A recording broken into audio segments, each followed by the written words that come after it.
What's up, everybody? So today we are going to be watching Steve-O's Wild Ride with Bam Margera. This is the third time Bam Margera has been in Steve-O's Wild Ride or been a part of it. And for those that aren't aware, the second time he was on Steve-O's Wild Ride, Steve-O, it seemed like something was off because Steve-O was kind of prefacing a bunch of stuff like after the fact on the editing floor. So it wasn't like in front of Bam when he was making these prefaces. And yeah, as someone who was a big fan of both Bam Margera and Steve-O, I was kind of uncomfortable seeing the way it seemed like Steve-O was almost like kind of like bad mouthing his friend post interview. Or not bad mouthing, but he was kind of like working the corporate side of things. So we'll see if this one's any different. It was just uploaded, I think it was uploaded today. Oh no, 3 days ago, excuse me. But I have yet to see it. So we'll see what happens. This weekend was pretty busy, but we'll go and get started. Hey everybody, and welcome to a liberating wild ride with Steve-O. Bam Margera is free. To be clear, it was never a conservatorship he was under, but a lot of people say it was, and we're going to get right into what happened with the guardianship, and we're going to get super duper juicy. Plus, I just want to say that I'm thrilled with how great he sounds. I mean, it's like, yeah, this is the third time we talked to Bam, and by far the best one. So everybody, enjoy, and let's get into it. Okay, here we go. Ladies and gentlemen, Bam Margera in the flesh. Yeah, man. Dude, you've got the rad distinction of being the very first guest to have a third episode. Oh, yeah? Yeah, nobody's ever done 3 podcasts with us. Well, rock and roll. We have a lot to talk about because I basically was pronounced dead on Elvis's birthday, December 8th. Did not know that I had, like, gnarly COVID. My body was shutting down, and I went into 4 seizures, and each one lasting 10 to 20 minutes. And on the 4th one, I bit my tongue so hard, it was like nearly falling off. It got so swollen and puffy it wouldn't fit in my mouth, and I was drinking the infected blood, which gave me pneumonia as well. So when Naveed, the shaman, took me to the hospital, I went in my 5th seizure, and I couldn't breathe without a tube down my throat. So I woke up 5 days later thinking I was there for a couple hours. They're like, dude, you've been here for nearly a week. We tried to take the tube out, and you weren't breathing on your own. So we had to put it... So I spent 8 days in there, and... dude, when they took that tube out, I felt like I sucked on Darth Vader's dick. I had to sip on tea and fucking lozenges all the live long day. You don't remember anything while you were out? No. Your heart was stopped? Yeah. Did you have a near-death experience? No, I just blacked out. I didn't have any like out-of-body experience. I have before, but not on that one. Wow. Yeah. Now, this was not a secret. This was on TMZ. Yeah. Like as soon as it happened. Yeah. And I can tell you that for me, seeing Bam's on. Yeah, and as far as some of the backstory as well, Bam Margera was supposed to be part of Jackass Forever or Jackass 4, and through contract disputes and then also a breach of contract, he was removed from the movie. So if you've seen Jackass 4, it was all right, but I don't think it was that great. I think they kind of unfortunately weren't able to capture some of the magic from the original ones. But yeah, it's interesting that Bam Margera was cut from the cast a couple days into shooting, like 1 day into shooting, and he blamed Steve-O a lot. So it was like a huge public fallout between Steve-O, Johnny Knoxville, and then Jeff Tremaine, who was kind of the director or producer who was kind of like the middleman between MTV or like the corporate world and like Jackass or Viva La Bam, or in this case, the Jackass movies. So it was a big falling out, and I don't think they really, we'll see. Fucking Venel. And if I pause it a good bit, that's just to try and avoid any sort of fair use. I don't want to have this copywritten. Later. or struck for copyright. Meaning you can't breathe by yourself. You're in. I didn't say that. Beep that. you're in the ICU, intensive care unit, in critical but stable condition. I'm just thinking. Oh, didn't say that. Beep that. Breathe by yourself. You're in. I didn't say that. Beep that. you're in the ICU, intensive care unit, in critical but stable condition. I'm just thinking, oh my God, this is it. What's terrible is that my first legitimate thought was, fucking Bam better not die, dude. He's gonna ruin my tour. He's gonna ruin everything. Yeah, people didn't like that on the comments. Yeah, the amount of negative comments They were were like, insane. Steve was thinking about his tour. What a selfish prick. I mean, whatever, dude. But he's saying it to Bam's face, and Bam would probably be like, yeah. I mean, I would say the same thing. You know, about I that mean, tour. so you guys really look at the comments. Oh, dude, Well, just on read the Zach deep. one, because I read the first Zach podcast and I was like, Jesus, dude, these people are going hard. And then everyone was going. So that was one of the things on the Zach one. Right, okay. Well, I said it to Bam, and I'm kind of being fun and being funny. For sure. Like, you know, there's an element of truth to it, but, like, whatever. The most important... Element Skateboards, that's the skate team that Bam was part of. And yeah, just to really, I can't emphasize it enough how popular, like, Viva La Bam was. If you weren't aware, if you maybe weren't watching MTV at that time, or maybe you might have been too young or too old to kind of call it that. But as someone who was in middle school in the mid-2000s, I think there must have been like 10 people in my close friend group. And there were some people who surfed still, and then some people who skateboarded a little bit. But when Viva La Bam was popping off, we all went and got skateboards. Everyone was skateboarding all the time.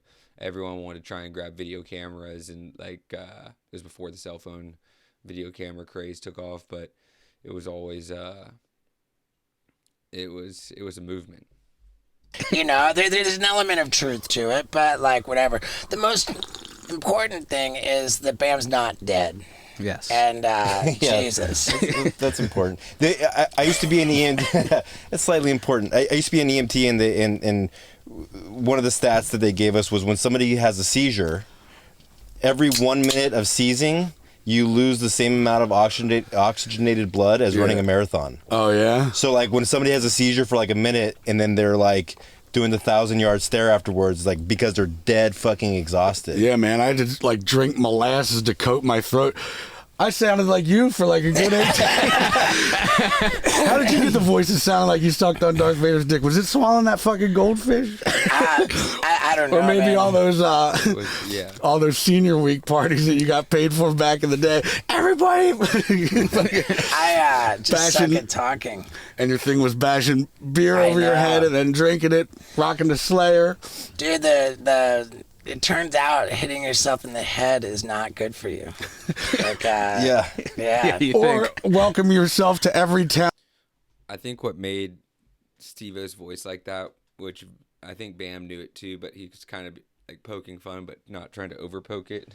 And I think that was because of I don't want to say the exact word, but they're little canisters, and you put them inside of a whipped cream bottle. Then you screw it on, and then you take the whipped cream bottle, and you don't make whipped cream with it.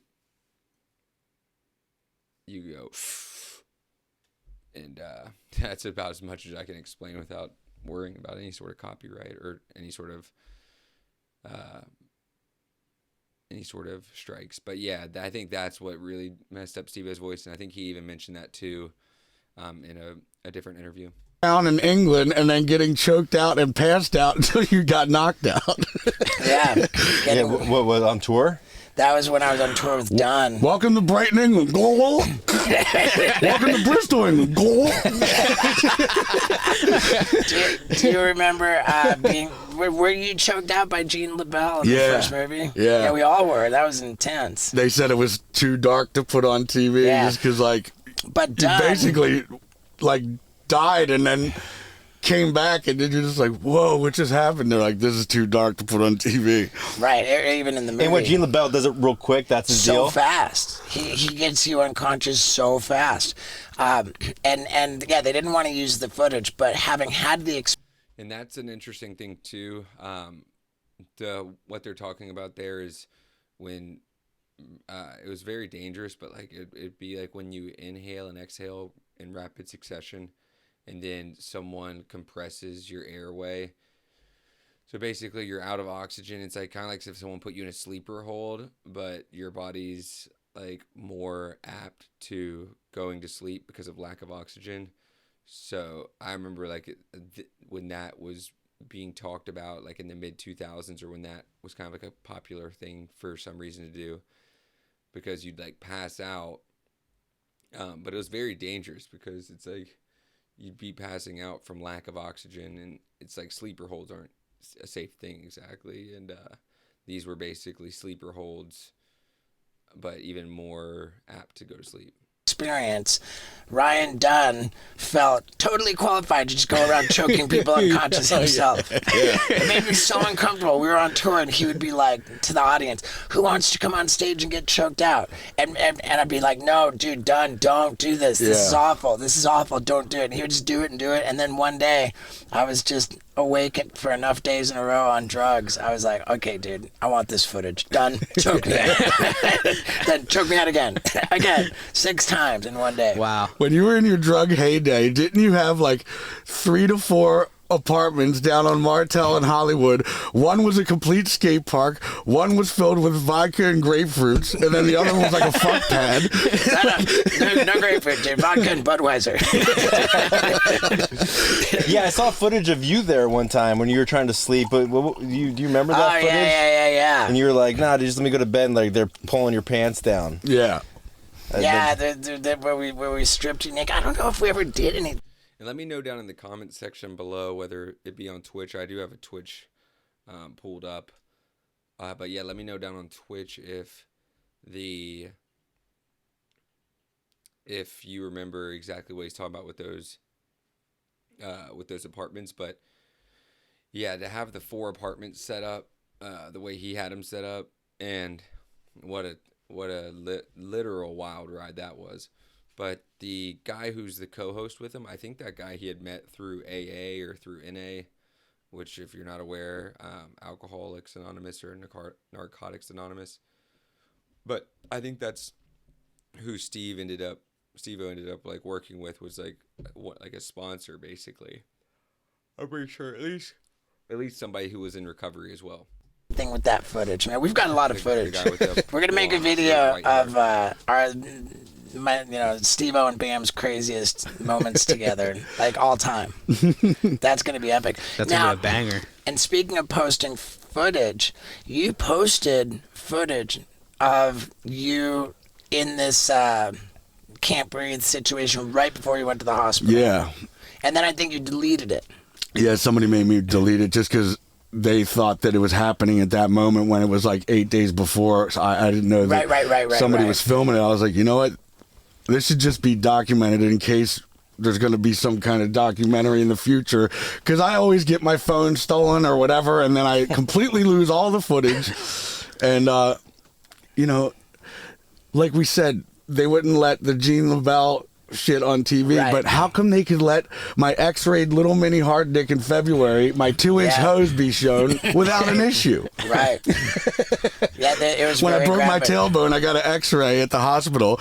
You could see my dick plain as day in the coldness of February, and they had no problem putting that out there. As long as it's an x-ray. So I think this might be a little bit controversial and exciting, that as we spoke about the last time we had you on the podcast, which was over Zoom, you were talking about how you don't have access to your official Bam Margera Instagram account, that you've got to send stuff to another person, and then they've got to like approve it, and then they'll post it. But perhaps because you were frustrated by that dynamic, you went ahead and opened up a new Instagram account. And it was because if I can't have access to my Instagram, then I can't follow my friends and see new skate tricks or see what anybody's up Right. to. So I had to start a new one and just hit follow on everybody who I used to be following. Yeah. And then slowly I just started posting photos, and then people just started like catching wind that I have like another one as well. I think that this will get you a lot of followers on Instagram. And you know, in the past with your Instagram, it's been like, oh boy, like Bam's on one, you know, and you'd be like posting some, and there's been a little bit of that with the new Instagram account, but not a lot. And like my view on it is that, you know, I think there's something really meaningful about knowing that it's coming directly from you. Yeah. Well, I just have an issue with Instagram because everybody who posts, it's always like me and my friend at the beach having a blast, me having dinner with my pal having a blast. Everybody's having a blast. How come nobody posts like this motherfucker cut me off and gave me a fender bender? I want to kick his fucking ass. You know, like it's all just everybody's just so happy all the time, and there's nothing bad at all. Yeah, I mean, a lot of people take that approach. I unapologetically take that approach because I just think it's like a tool for me to entertain people. Yeah. You know, like that's my deal. I drive all my different business, you know, initiatives by entertaining people and using that entertainment to draw attention to. So it's like kind of just work for me. Yeah. But yeah, do we want to announce what this Instagram account is? It's just called Captain Creamstain. Except the best part of it is that it's misspelled. It says, did you not know that? What does it say? It says caption Creamstain. No, it doesn't. Yeah, I swear. No, you're not kidding. It's not Captain Creamstain? No, it's not Captain Creamstain. It's Caption Creamstain. Yeah, it's captain would be TAIN, but it's TIAN. Captain. Captain Creamstain. Yeah, which is so Maybe much that's why it was even better. available. But it's caption. Oh, hold on, let me just verify this. Maybe I'm.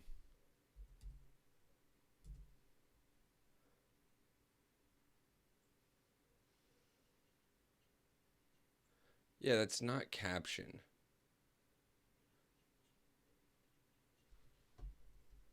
That's caption. What he's saying is this.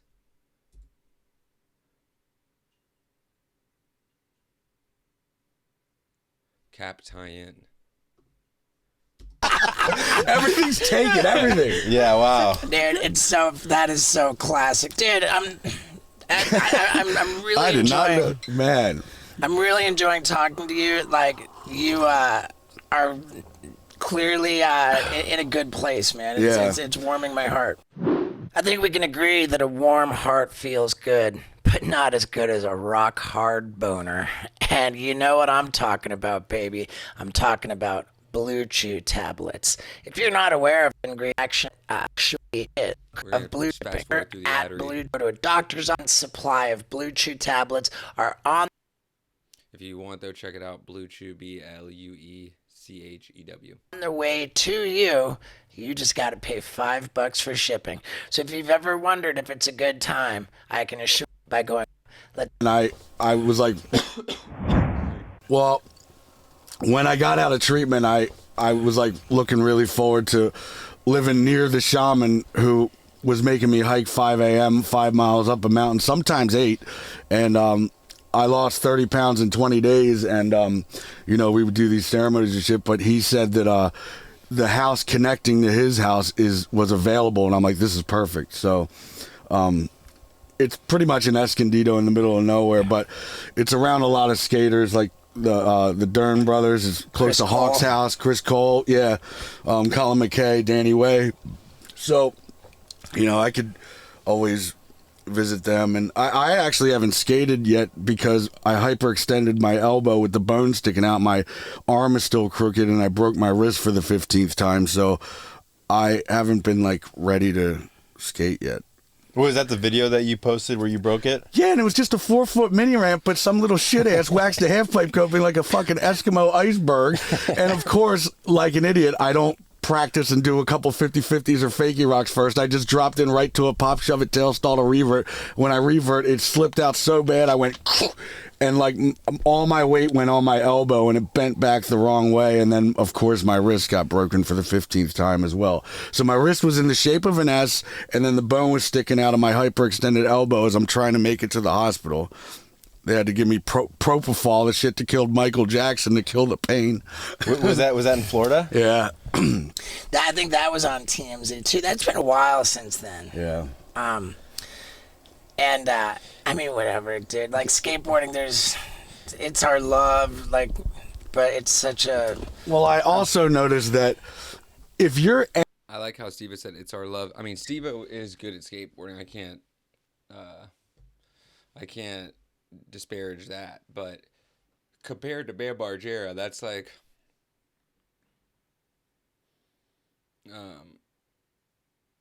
That's like me being like.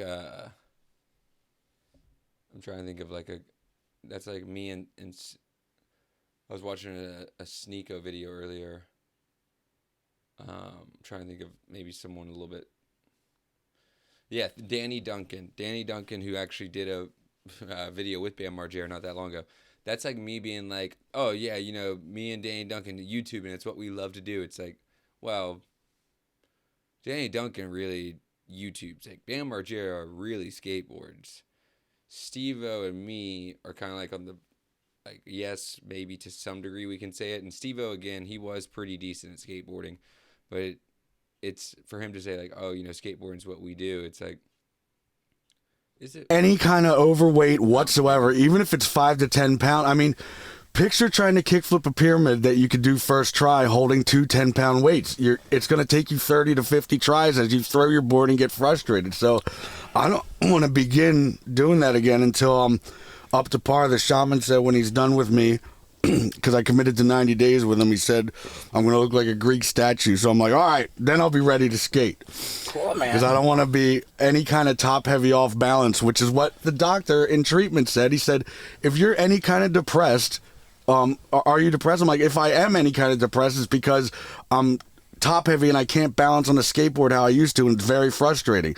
Then I'm like eating salads in there and either staying the same or gaining weight, and I was like, that's it. Then I type in Zyprexa, Depakote, and all the other bullshit that I was on, and it all said #1 weight gaining pill. I'm like, Doc, why would you give me this? He's like, well, it's antidepressant. I'm like, but if I keep getting fatter, I'm going to be more depressed, you fucking head. Yeah. Yeah, I know. It doesn't make sense. It's the dumbest catch-22. Right. Well, it's antidepressant. Yeah, but if I keep getting fatter, I'm going to be... That's kind of like the pharmaceutical industry, like Big Pharma. It's like a doctor just says, oh yeah, here, take 30 pills. It'll fix your issues. You got antidepressants. Then you have like lithium. You have like all sorts of shit. And he, in one of the TMZ videos, which I'm sure it's still posted, but you could even look it up on YouTube, the amount of stuff that they were getting Bam Margera to take, especially once he got in trouble with Jackass, it's like, Jesus, like, Doc, is that really the best way to treat this guy? Like, getting him on 30 different pills? Is that where we're at? Like, is that modern science? Is that modern technology? If you're on 30 pills, I empathize with you because I know that there are mental struggles that everyone deals with to some degree or another throughout life, and that's not a cool place to be.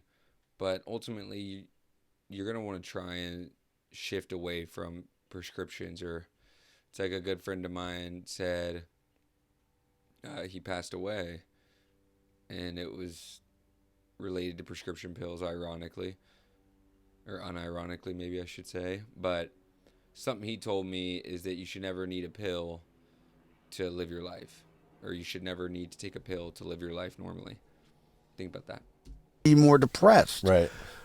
So I don't want to take this. And if I don't comply, then I could potentially do another 90 days from not obeying you're the doctor's done with that, right? I'm done with it all. I'm not on anything now. Okay, so the have have you seen any of this like outrageous free Bam fucking? I've heard about it, but I've never watched any of it.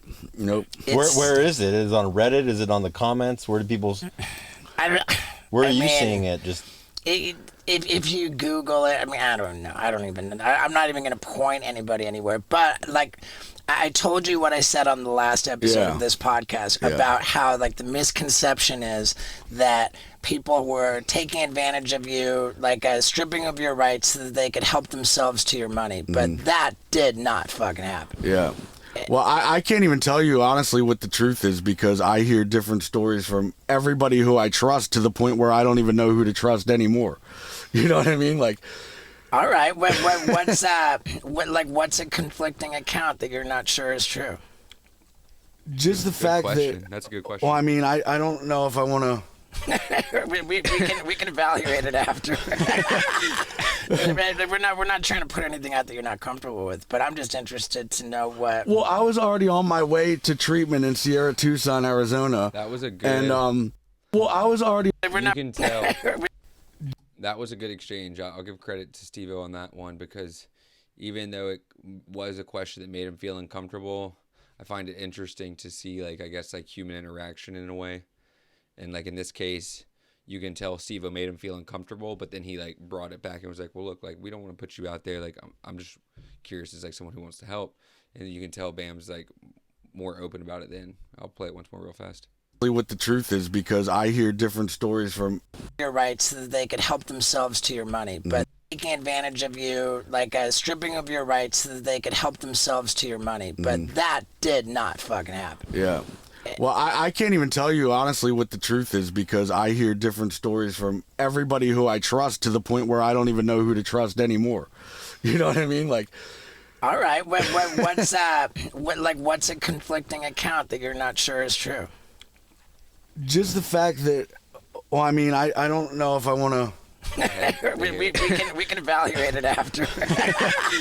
we're not trying to put anything out that you're not comfortable with, but I'm just interested to know what. Well, I was already on my way to treatment in Sierra Tucson, Arizona, and I decided to have one last hurrah because it was Memorial Day, and I was with Joe DeVito and my brother, and like it's going off the chart, you know. So they're like, "All right, one last night, and then you go in." So I went in. We had one night of fun. The next morning, I got offered to go on this like fun speedboat, and I was like, "I'm doing the speedboat before I go." And they're like, "Nope, you agreed to go in the morning."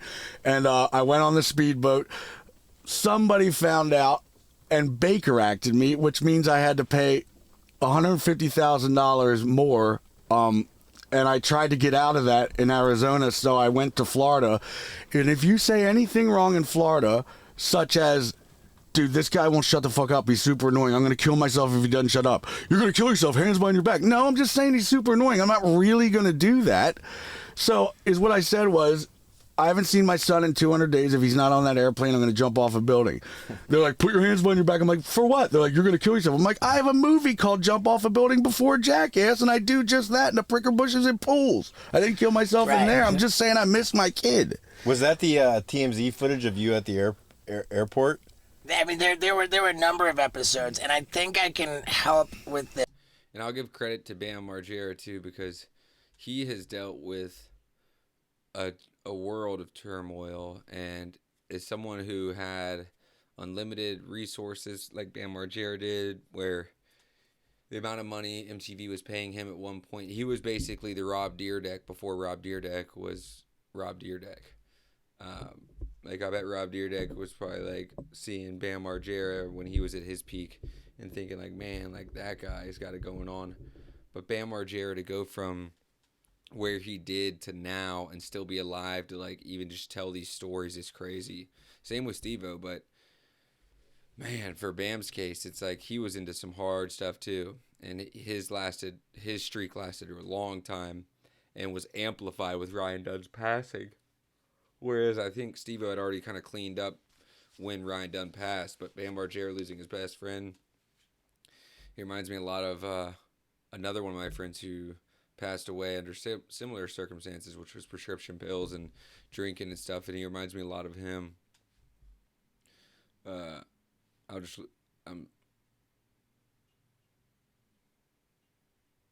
I don't want to say his name.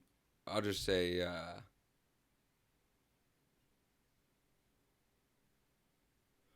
well, yeah, I don't want to say his name just out of respect, but both of them. But yeah, they both remind me of the way Bam talks and acts. It kind of sounds the same. Because you pointed to 150,000. Yeah. And that was not a Baker Act situation, as I understand it. What is a Baker Act? Baker Act is the same exact thing as 5150. Okay. And then there's also a Marchment Act too, which is even worse, which I had the pleasure to experience. What is that? Is that like a 5250? I think they're all equivalent. It's just what different states call it. Marchment Act would be Pennsylvania, and then Baker Act is Florida. 5150 is California. Yeah. I'm hip to the psych ward, dude. It's like the psych ward trading card fucking like I got fucking Pittsburgh. Oh, dude, and then when I went to the psych ward, COVID did not exist. It was all these lazy boy chairs that were literally 1 foot apart from each other, and there was like 60 of them. This old motherfucker just coughing all over me. And I think they were giving us like stale bread with like a piece of ham on it. I didn't eat for 8 days in there, but they were like, the security they had fun causing issues. You know, if there's a dude waiting in line to take a piss and he's 13th in line and he makes it all the way to the front and they got into this tiff, he's like, you know what? If you're going to call me a fucking dickhead piece of shit, you're going in the back of the line and you're starting. I'm like, dude, you're causing this issue. You should be ashamed of yourself. Then one nutto was jerking off to his own shit and throwing it on the wall. I'm like, I don't belong in here. When I was in the psych ward, I watched I watched a guy take a shit on a carpeted hallway and then like just plop himself onto it and use his own body to just smear it around into the carpet. It looked like he was breakdancing in his own shit. Like it was crazy. See, now these are reasons to get Marchment Act or have to do another 90 days. That's when my interventionist knew that I had the money or whatever, and he kept making excuses. The first excuse was I was rocking the same pants for 8 days, and I had 5 days left of 90 days. And he's like, "You've been rocking the same pants for 10 days." I'm like, "Yeah, I'm not trying to get any pussy in here. I don't care." They're like, "You're doing another 90 days." Then I threw a cigarette out into a bush. They filmed the cigarette smoking. It wasn't on fire, and they said I could have lit the whole national forest on fire to do another 90 days. These aren't reasons to keep somebody in there. I had to do over a year and 3 months, I think, when I was only. They were keeping him in there for money because Bam Margera is someone who has the money to pay outside of insurance. He's a high-profile person, so the company gets a lot of media exposure. And yeah, the whole thing, there's some videos about it. If you check it out on YouTube or check it out anywhere on the internet, you can find a lot of interesting videos about how Bam Margera was almost like kept against his will, yes, but kept not necessarily for his medical benefit, but more for the financial benefit that these institutions gain from having someone like Bam Margera institutionalized there. So you should check that out too. Supposed to do 90. I think we can break this down. Again, the original Baker Act, whatever was going on, like, and again, I'm going to point to the 150,000 because I think we're talking about the same thing. The understanding I have was that when you were placed legally under a guardianship, there was the guardianship was essentially for the purposes of forcing you to go to treatment. Right. But treatment is not for free. Like, treatment costs a lot of money. So I was told an understanding between the guardian and your family, like specifically April and Phil, that they needed to come up, just in general, like everybody needed to come up with money to pay for you to go to rehab. And I believe the total of it all was like $660,000. Exactly. And but the first Lima, the guardian, paid for most of it. I don't know if it was for her own pocket or having people help. I don't know, but right. My mind is boggled from it all. The first 150 came from your family. Yeah. After that, the 150 was gone, and it was gone. Then the money for rehab was coming from the guardian, which is so completely opposite of what people thought was happening, Right. where everybody was helping themselves to your money. In fact, it was the Guardian was just sinking hundreds of thousands of dollars, keeping you into rehab. That's where I lose the understanding, because Right. Yeah, Lena, you have to look into Lena. I think Patrick CC made a video. If you type into YouTube Patrick CC, Bam Margera, there should be a video towards the top of the searches where you can see there's a girl named Lena. And yeah, they're talking highly of her here. I think that Bam Margera might just be legally talking highly of her. Steve-O, I think, had received money to some degree from Lena, which probably inadvertently had came from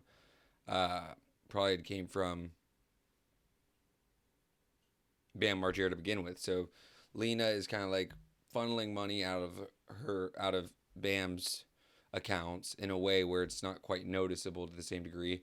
And then she's giving that money to not only pay for his treatment so she looks like a saint, but she's also giving money to Steve-O to clean up messes, like in the second podcast.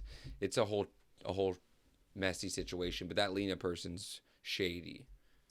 I don't understand what incentive there was for the Guardian to keep you in rehab, because she was the one paying for it. So Right, that doesn't right. make sense. But That's what I'm trying to say. There's other actors in the picture Yeah.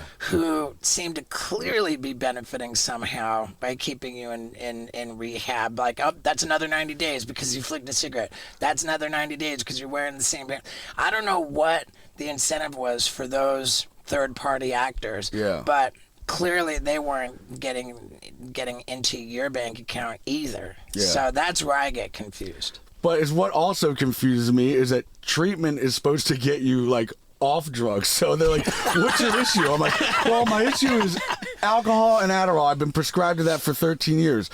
Okay, well, we're going to give you Vyvanse, propranolol, bupropion, like 13 different things that make you a zombie. I'm like, I'm on more drugs in here than I was on out in the street.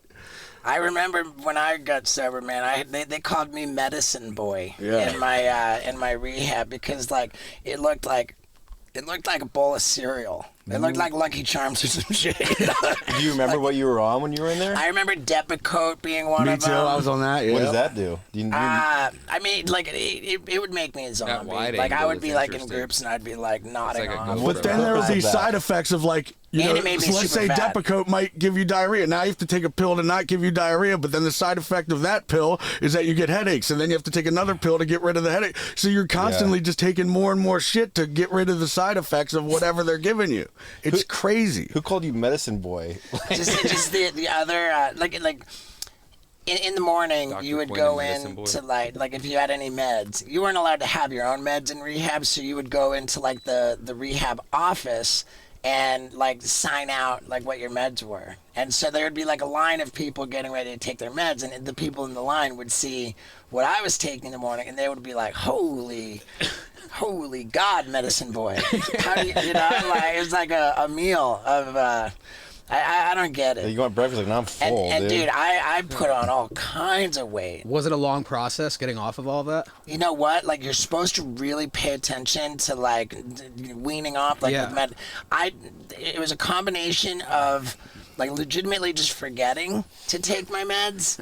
Once I got out of rehab and I was in sober living, Yeah. then I took possession of all the meds, and it was me having to remember, and sometimes I wouldn't remember. Plus, I didn't fucking want to be on these For meds. sure. And when you're in there, you could slowly watch your friends or new people come in over time, them slowly or quickly gain weight. I had a roommate named Big Ben, and he was like over 500 pounds. And I was like, so how'd you get that weight? Well, he's like, well, I've been here for over a year, and I came in at only like 310. I'm like, so you gained nearly 200 pounds in here? Motherfucker died in his sleep from a heart attack. Oh, really? While you were there? Yeah, he would just sleep all day, not make it to class, and then when he would wake up, he would smoke a bunch of cigarettes and then just eat like a full-blown, you know those Cracker Barrel like cheese bricks? Oh, He would yeah. just put that on like a hoagie roll and melt it in the fucking microwave and just house that son of a bitch. I'm like, dude, you're so unhealthy. But, Yeah. but yeah, everybody in there, they all like just slowly gain weight. It's like, damn, I remember when you were here fucking 3 months ago, you were not 20 pounds heavier. Right. Hey man, you don't have to be in rehab for your weight to 1 million totally Athletic 5 Greens different sponsorship. vitamins, minerals. I mean, the amount of awesome good stuff that they pile into this delicious powder, which you mix in with a pint of water in the morning, it fills in all of the gaps in your diet. It's totally delicious. And it helps with your gut health, your cognitive health, all of these great things on top of all of the nutrition you need. I'm telling you. AG1 from Athletic Greens is what I stand by. It's the most healthy part of my life, arguably. And if you go to athleticgreens.com/Stevo, they're going to give you 5 travel packs with the comprehensive, convenient daily nutrition I'm talking about, and a full year's supply of immune-boosting vitamin D. With your first order, that is if you go to Athletic Greens, and let's get if I benefited or not. I do know that I was bouncing around rehabs and psych wards for 6 months, and then I went into just like a halfway house sober living. And that was the 6-month mark, and I just forgot to take meds. I didn't want to take meds. I just stopped cold turkey, and I got away with it. Did you have any side effects from that? From stopping? From just stopping I cold don't think turkey? so. No. I mean, I don't know. Yeah. When was Dancing with the Stars? That was right when I turned 1 year sober. So from 6 months to 1 year, I was just off the radar, man. Like I put down the cameras. I just hunkered down and made. Was it like a mental health decision? Like were you kind of like in a dark place, or were you just kind of focusing on stuff and happy? I just needed to focus on nothing but staying sober and recovery. And I knew that. Yeah. Dude, at one point I was on so many pills at once that my thing was I would wake up around 3 a.m., sleepwalk till I knocked myself out, like fainting or whatever, and an ambulance would come.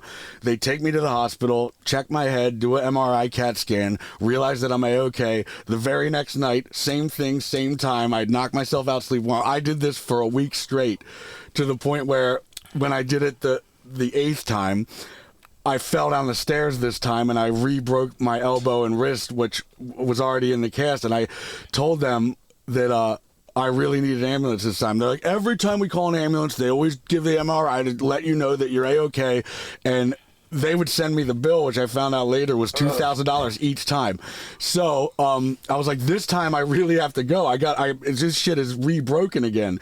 And that's when I hopped the wall and was running to the emergency room, and then this car of like skaters or whatever, or I don't know who they were, but they've recognized me. They're like, Bam, what the fuck you doing? I'm like, I'm running to the emergency room because I got a broken ass elbow. They're like, get in the car. I was like, dude, I can't believe in my car. Let us take you to the bar and have a shot. I'm like, dude, I haven't drank in a year and a half. And then they're like, come on, just one shot. I'm like, no, man, you got to take. They're like, we'll take you to the emergency room if you do one shot with it. I'm like, fine, let's do a shot. So I do one shot, which turns into 3 or 4 or whatever.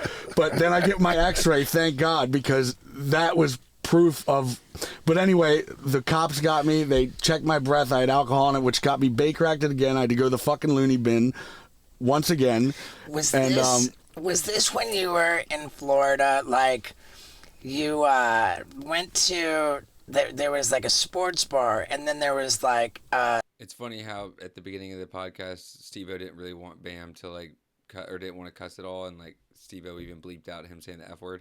Strip club. Yeah. And then there was like just these weird, I don't want to like say like methy looking people, but like. I met them that day. I don't know. But they were like, Bam, we got your back. We're best friends, all this shit. Somebody filmed me do some ketamine that they had on the thing. They posted that shit the very next day, sold it to TMZ. I never saw that. Yeah. But I saw you like passed out on the bed, and they were like being like just creepy over your passed out body, like just looking really weird and creepy. And it was like very alarming and upsetting. Yeah. Yeah, dude. Oh, that was rough. That was all on the trip to the hospital. You did ketamine too. I guess when they go to their local bar and then Strip we go club. to the strip. Well, we went to strip club and like Bar. Can you take me to the hospital? Yeah, well, hold on. and we were there. We were at the strip club at like high noon, so there was like nothing. There was the B team. Yeah. You did ketamine at the strip club? No, when we went back to one of their houses. Before the hospital. Yeah. Wow. And the dude was living with his dad, who was like a preacher at a church, and he was just fed up that we were there and like midday just still partying. He was trying to kick us out, but then the kid was saying that it's my house and it's in my name, so if you want to leave, Dad, you can. It was a big fucking disaster. And you're mess. in the K-hole just like... Oh, yeah. And he's just blasting all kind of Moneybag Yo rap music and shit. His dad's trying I remember that. I remember there being like... When did you end up going to the hospital? 4 days later? Somewhere in the mix, I finally went there and got my x-ray. You know, what was crazy, too, is that the last podcast we did with Bam, like, we couldn't put it up right away. We recorded it in, like, I forget if it was, like, May, and then it was, like, months later we put out this super old podcast, and in, like, the interim, I think all of this stuff happened. Yeah. And, you know, like, where... Yeah, that would check out. Yeah, it was kind of counterintuitive. Like what was being discussed on the podcast didn't really line up with the meth team. Yeah. So you've been able to see your kid now. Like that's not an issue. Well, yeah, he's now in Burbank, which is close, but for Christmas and New Year's they went up to San Francisco, so I had to fly there and visit him, but they haven't been home for a month, so... Home being? Here, L.A. Oh, okay. Yeah. And I'm in Escondido, so it's like a 2-hour drive, but hopefully they'll be back soon. I still have all of his Christmas presents. I got a Bentley car and a blue Lamborghini car for him to drive, and all this stuff I couldn't fit on the airplane, so it's... What is it?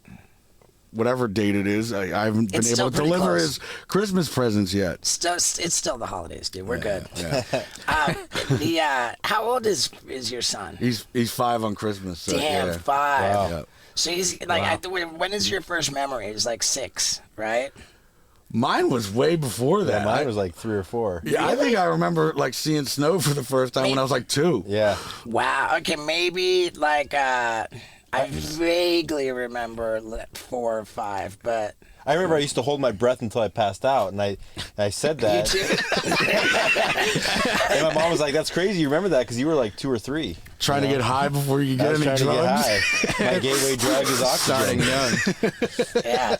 What was the timeline from you left Florida and then to now? Like, how long have you been home? Or When I left Florida, I went right to Vegas to go to that We Are Young festival, and then from there I came straight to SoCal and just started. I was staying with the Derns looking for a place, and then when the shaman told me that his place was available with the connecting house, then that's when I moved into there. But I had to get the Bentley shipped out here, and I still have the Range Rover that I'm trying to get out here because I gave it to Kerry Getz because he has like 6 kids he's taking care of, and I'm like, dude, the last time I checked, you have this nice ass Porsche, but it's a 2-seater. Like, you know, if you want to use my car, it's just sitting in the driveway. Maybe you could put it up for sale to see if anybody wants to buy it, if the price is right. And he did find somebody, and then he showed me a photo of it all shined up and waxed and nice. I'm like, now I don't want to sell it. Now I want it again.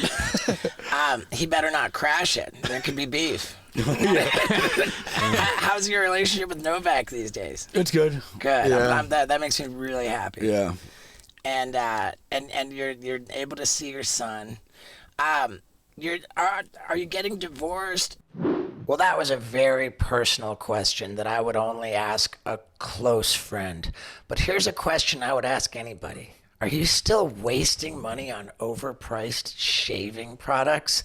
Because that's silly. I'm telling you, man. I use shaving products from Harry's, and they're just as good as you can get, man. No gimmicks, no, like, nothing that you don't need.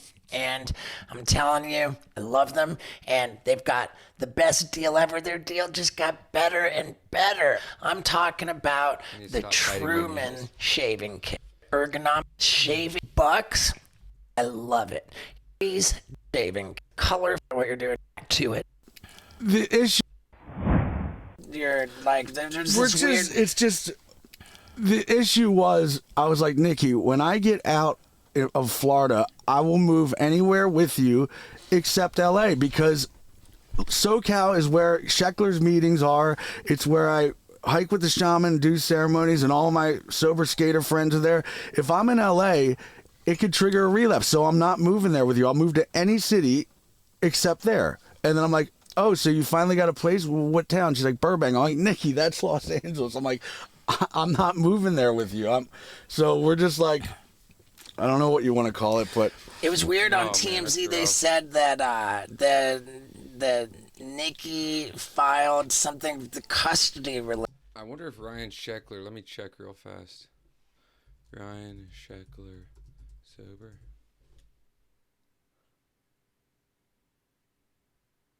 Huh. Yep. Well, Ryan Sheckler's sober too. yeah. But not That's good.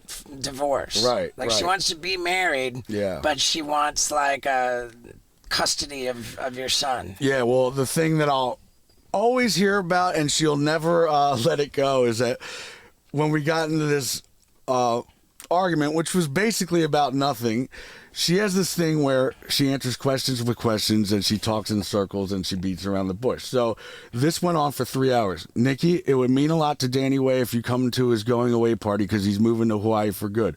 Well, I'd love to go. All right, cool. Well, let's go. Well, I'm not going to let Phoenix sleep on some cold wooden ass floor. All right, well, then don't go. Well, I'd love to go. All right, cool. Well, let's go. Well, I'm not going to let Phoenix sleep on some cold wooden ass floor. Then don't go. Well, I'd love to go. Well, then let's go. We did this shit for 3 hours till I punched out a mirror in front of Phoenix at the age of 3.5 or some shit and stormed off and went to the party without her. So because of that, that's when she was like, I'm filing for custody and blah, blah, blah, blah, blah. I think that if we were to be like fair, there's been enough like kind of like alarming stuff that's shown up on Instagram, TMZ and stuff that there's I think a pretty valid argument for being concerned about what happens around Phoenix. Yeah. I mean, dude, and I feel for you so much, man. Yeah. Like I want so much for you to just get good, Right. And have wh- there be no. And when I was constantly living with him and her, I took advantage of that, you know, like I would want to go out elsewhere and hang out with friends and whatever. But now that I'm not living with him, all I want to do is play with him, watch cartoons with him, and, you know, spend quality time with him. And she always rubs it in my face like, well, you didn't want to do that when you had the ability to do that. I'm like, yeah, but I had to do 1.5 years of not seeing him in Florida, and I realized that he is everything to me, and that's all I want to do. Like, it's like, would you realize that how much time do you want me to do? If I did 10 years of treatment, that's still not good enough to you, Well, apparently. Like, I mean, there's really two sides of it, Yeah. and you know, because I follow Caption Cream Stain, I'm able to see more of you with Phoenix. You know, I Caption. You know, I'm able to see more of you with Phoenix, and it warms my heart. You know, Right. like I think you should be with Phoenix. Yeah. Like I love that you care about being with him. I love how much you love him. Yeah. I also see from the other side that if I'm Nikki and there's like any one of these crazy meltdowns, which you know, arguably could happen. You know, if there's some crazy meltdown, like a rerun of situations that we've seen you in the past, then if I'm Nikki, that happens. I'm worried about Child Protective Services coming and taking Phoenix away from me because Phoenix was exposed to that. So what that tells me is that we need to get you a track record Right. for being a responsible, like healthy, clean and sober guy. yeah. And not that it's like something that has to be done, but when I do see him, I always bring somebody like the Shaman or Chicasso or Beaver Fleming or somebody that Nikki trusts that is around me to Right. if anything did happen, they would be able to, Right. there's this thing that only Danny Way and the shaman can do is they say the word ooga booga and I just shut my mouth, behave, and do exactly what they say, and I can only speak if spoken to. I mean, dude, Bam, ooga booga. I like that. Yes, sir. Yes, sir. that's a start. You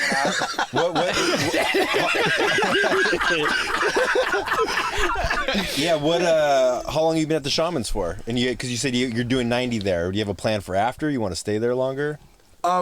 Possibility. I mean, the house is owned by his Iranian friend named Yahya, and he went and found a different place just because Naveed, the shaman, said there's like a really important person coming that committed to 90 days, and the only way that this is going to work is if, dude, because you can't drive a mile down the street at 5 a.m., knock on the door. Like, timing is everything with him. When it's 5 o'clock, boom, boom, boom, it's time to hike, let's go. Yeah. So it would not work if we weren't living together. It just wouldn't.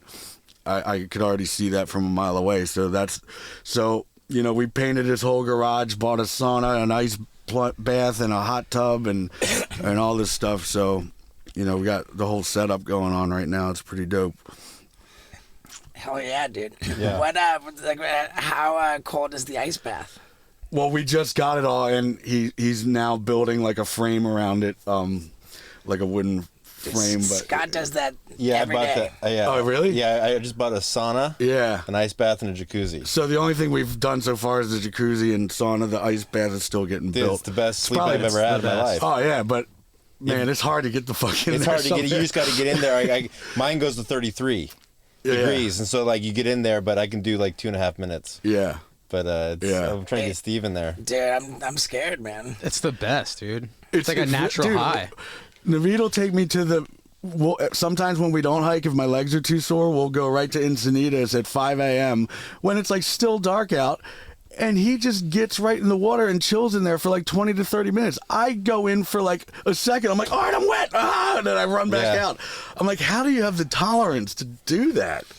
Yeah, if you've never been in any sort of ice or like cold water exposure settings, kind of like an ice bath or a cold shower, or even jumping in a cold pool, you should try it one time just to see, kind of what they're talking about. But my goodness, is it something? How much longer do you have at the Shamans? Probably about 70 more days or something like that. 70. Yeah. Cool.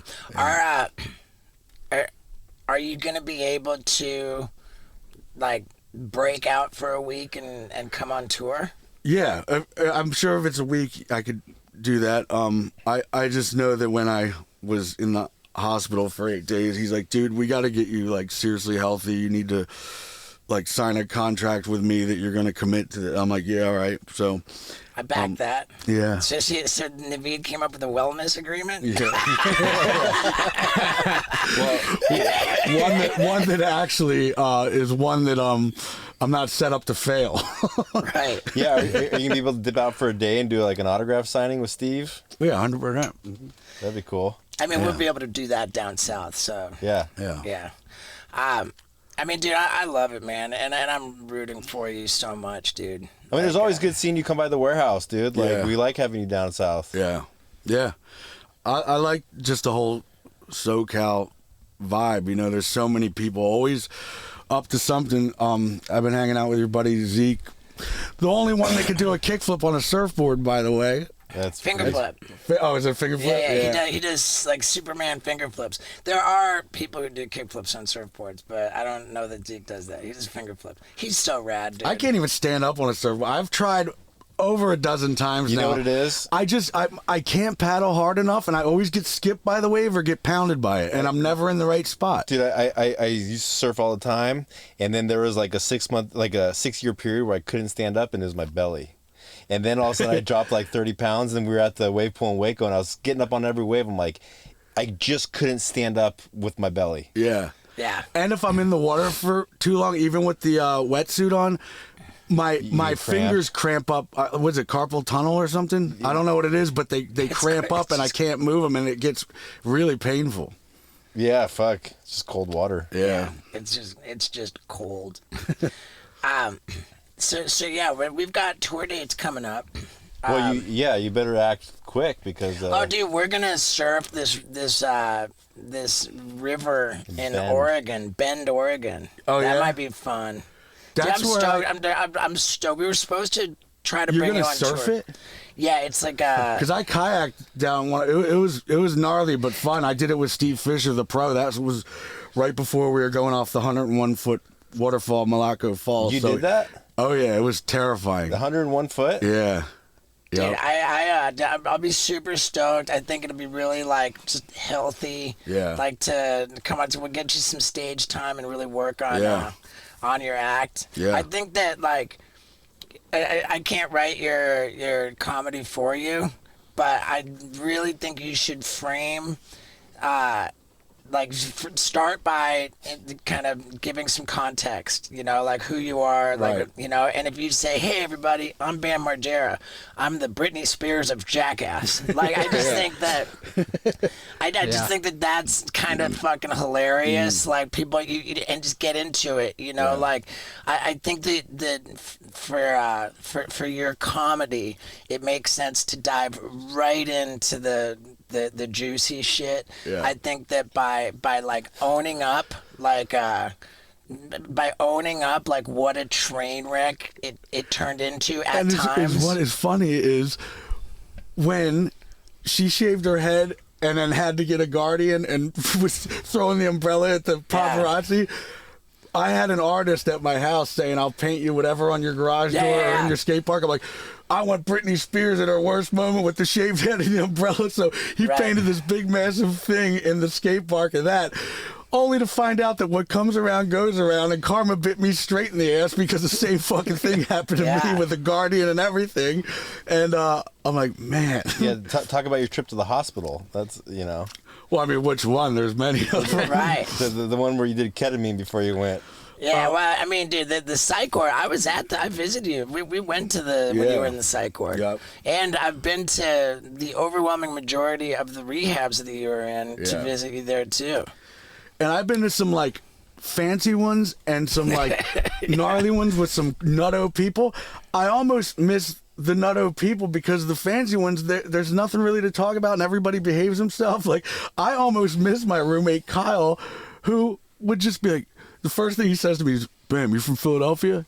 Yeah. You know Newark, Delaware? I'm like, yeah, it's 15 minutes from me. You know that 7-Eleven? I don't know, maybe. I used to ride my bike past there. I'm like, great story, Kyle. Can you tell me that one again? Oh, my God. Then I'm on the phone with Yellow Wolf. I'm like, so we're going to ship the T-shirts to Nashville, and then what we're going to do is we're going to, yo, Bam. I'm like, what, Kyle? He's like, have you ever seen that movie Nutty Professor? I'm like, I don't know, maybe. Why? He's like, have you ever seen that one funny part with that one funny character? I forget what character, but what he said was hilarious. I'm like, great fucking story, Kyle. Can you tell me that one again? But now that he's gone and he's not my roommate anymore, I fucking miss his ass. Yeah.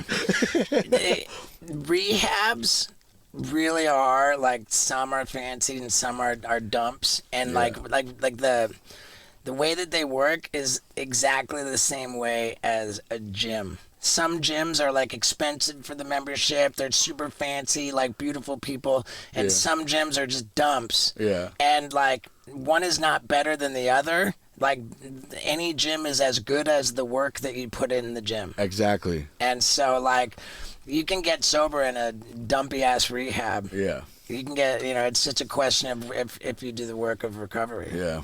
Did you quit smoking? No. No, but I did for about 2 weeks just because my throat couldn't handle from that pipe being down there. Well, because at the last podcast we did, you had to step out halfway through and smoke a cigarette, but this one you had. Yeah. He's fighting through it. You seem calm. Yeah. Dude, You're not you like seem bouncing. great, man. Yeah, you're not really, bouncing your foot or anything like that. Yeah. Dude, I'm really, really, like, I mean this, dude. I'm really stoked on like, how you are now. Yeah. Like, it's fucking rad, dude. Do we? I don't want to leave anything else, man. This is an exciting thing. Like having Bam in the van, pretty rad.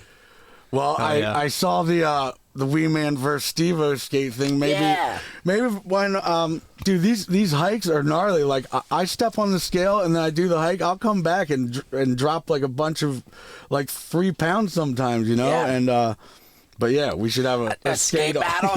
Skate battle. Steve-O versus Bam skate Steve-O off. versus Bam, like Banger.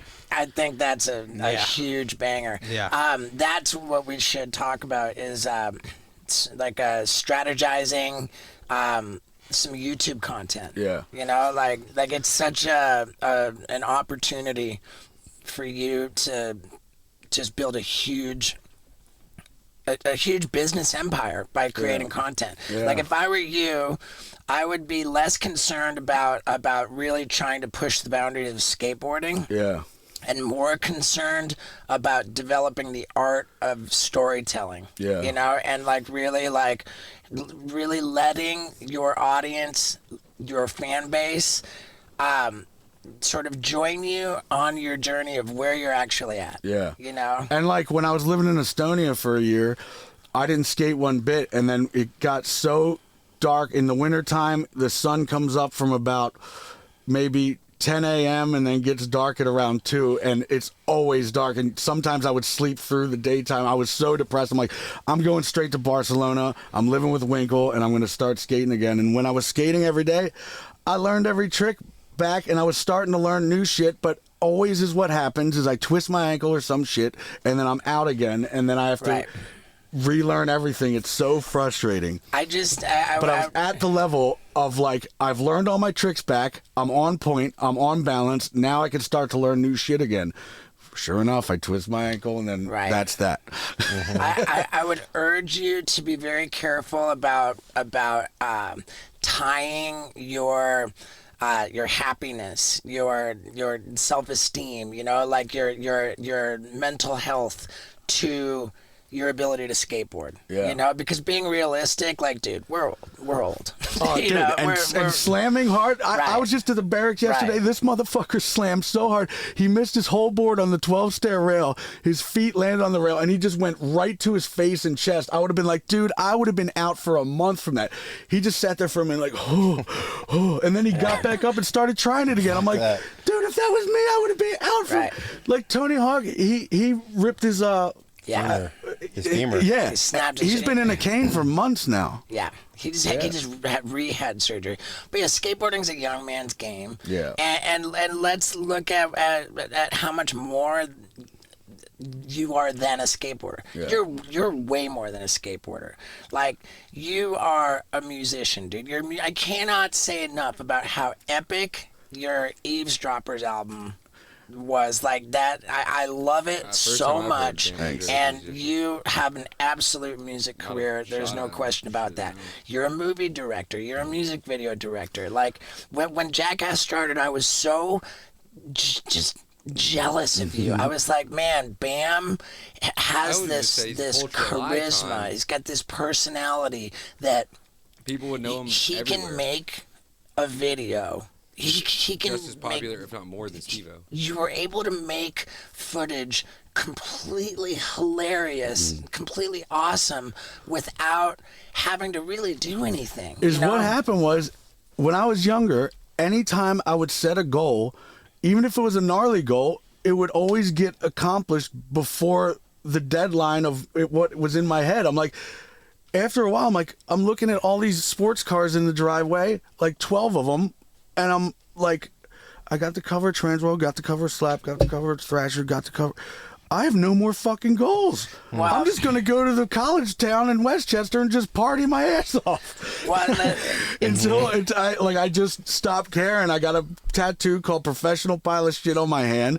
And for a little while, my goal was for me to black out and have my friends tell me what I did that day.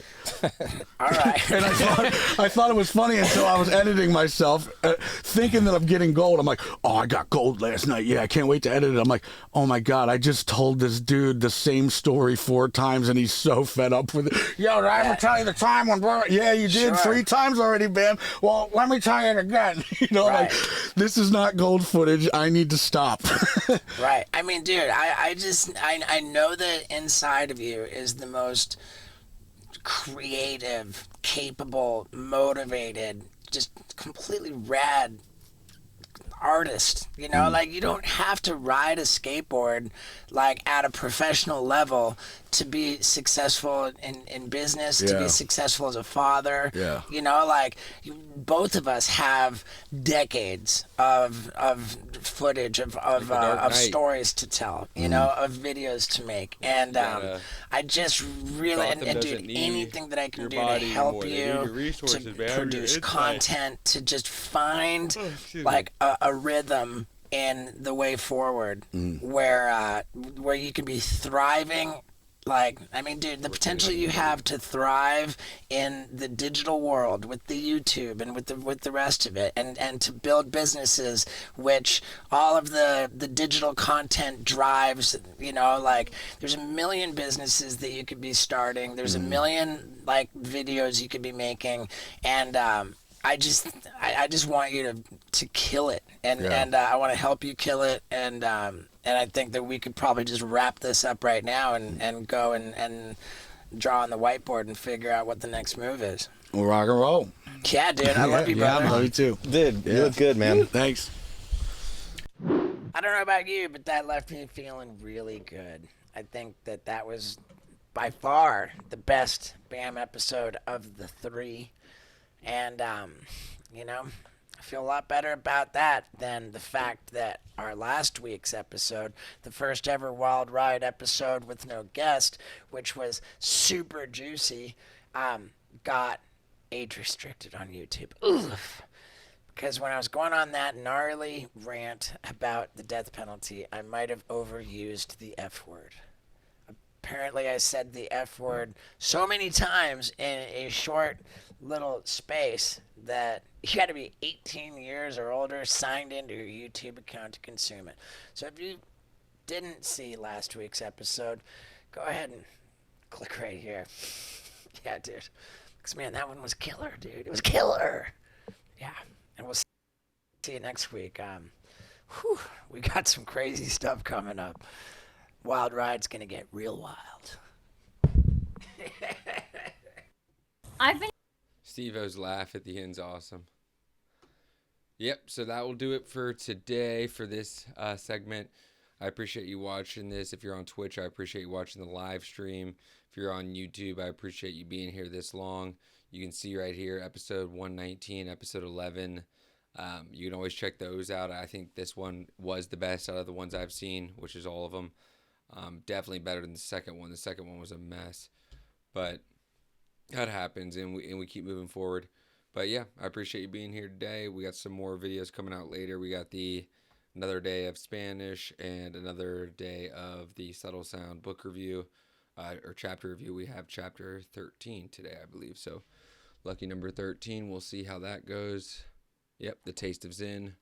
So check those videos out, and I appreciate you once again. Look forward to seeing you all again soon. Take care. Peace out. Shout out to Bam Margera. Hope you're doing well. Much love. Peace.